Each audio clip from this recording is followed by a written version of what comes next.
Joining me now, Florida Congressman Michael Waltz. He's a member of the House Armed Services Committee and was recently with the former president at the Iowa State Fair. Congressman, good morning. Yeah, good morning.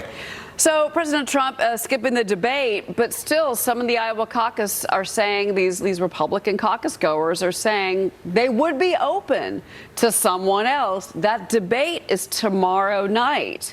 Your expectations?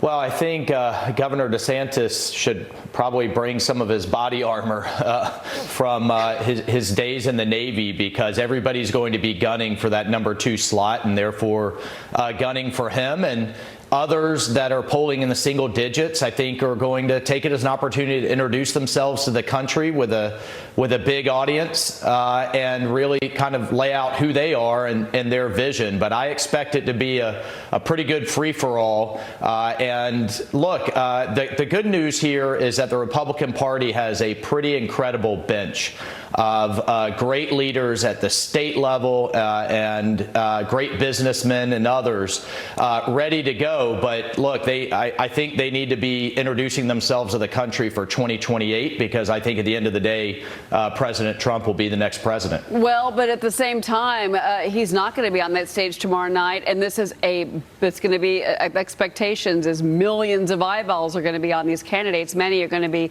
listening and seeing these candidates for the first time, truly, throughout the country. Right. This is their role, first time to actually say, okay, well, who else is out there, in particular with the president's legal troubles. Amber Athey is on set with me. He's got a question for you. Congressman, given that the Sure. Trump surrogates are not allowed to be at the debate, do you think the other candidates are breathing a sigh of relief? And how is that going to change the dynamic in the spin room following this debate?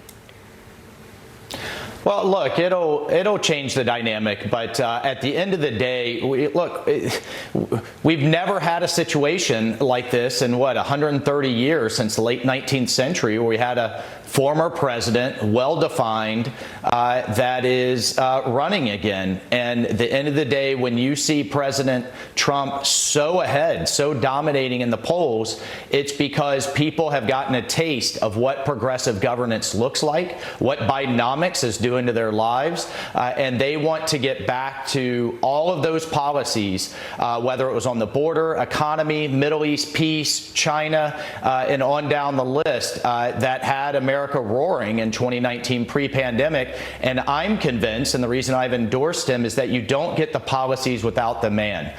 You do not get, for example, you don't get SpaceX without Elon Musk, and you don't get all of those, whether it was new NAFTA, justice reform, veterans reform, a rebuilt military, without a true disruptor in the White House. Americans know that, and I think that's why you're seeing him dominate. Mm-hmm. Well, we'll see what we'll see if there's any breakout stars tomorrow night who emerges where the punches get thrown the most. And I agree. I think Governor DeSantis should, good point, get his body armor ready to go. You mentioned President Biden. Let's talk about this, because he briefly visited Hawaii yesterday, more than 2 weeks after the wildfires.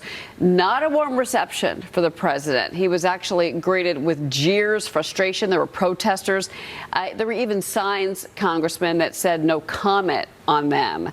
Now he's back on vacation in Lake Tahoe, and then we're just finding out this morning that these Nevada officials are investigating his deal to stay at Tom Steyer's $18 million mansion. So basically, Steyer's getting accused of violating a local housing law, Congressman. You can't make this up. But go back really quick to President Biden in Hawaii. He frankly seemed a little tone deaf to the destruction that was around him. Yeah, well, first, I'm having a hard time believing that he's renting that mansion in Colorado at market rates, but here from a billionaire. But here nor there. Look, President Biden ran on competence and on compassion and being the adult in the room. And Afghanistan and that withdrawal, which was the most incompetent and cold-hearted thing I've ever experienced in my adult life, I think ruined that, pulled the rug out from under it. This is just yet more evidence. I come from a hurricane state in Florida where we're dealing with these types of natural disasters. And it's, ironically, a bit of an opportunity for leaders to show leadership and compassion. And right now we're seeing the commander in chief showing neither. All right. Well, Congressman, you did just return from India.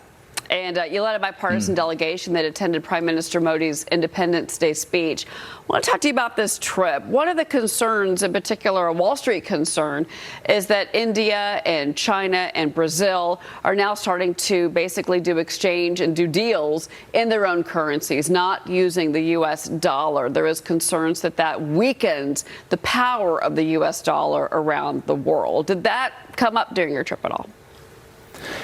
Yeah, no, I think honestly that's aspirational on some people's part. But here's the thing that's so exciting about India: the world's largest democracy now a larger country than China, partnered with the world's oldest democracy in the United States. When we talk a lot about decoupling, de-risking, moving supply chains, of course I want them here in the United States to the extent possible. But to the extent it's not possible, let's move them to a fellow democracy like India that's not talking about replacing the United States. And here's a statistic for you. There's 800 million people online and on smartphones in India, 1.4 billion people, yet its economy is still a third the size of China's. There's a lot of upside there, a lot of people buying washing machines or new cars, moving into the middle class, and a vibrant engineering, STEM, and IT sector. There is so many things across so many industries, space, biotech, pharma, for the United States and India to partner on. That's what we were moving towards. And from a geostrategic standpoint, look, we see a lot of military action and buildup as it pertains to Taiwan. There is a massive Chinese military buildup on its border with India. They are seeking to buy U.S. defense equipment, move away from its old legacy Russian equipment.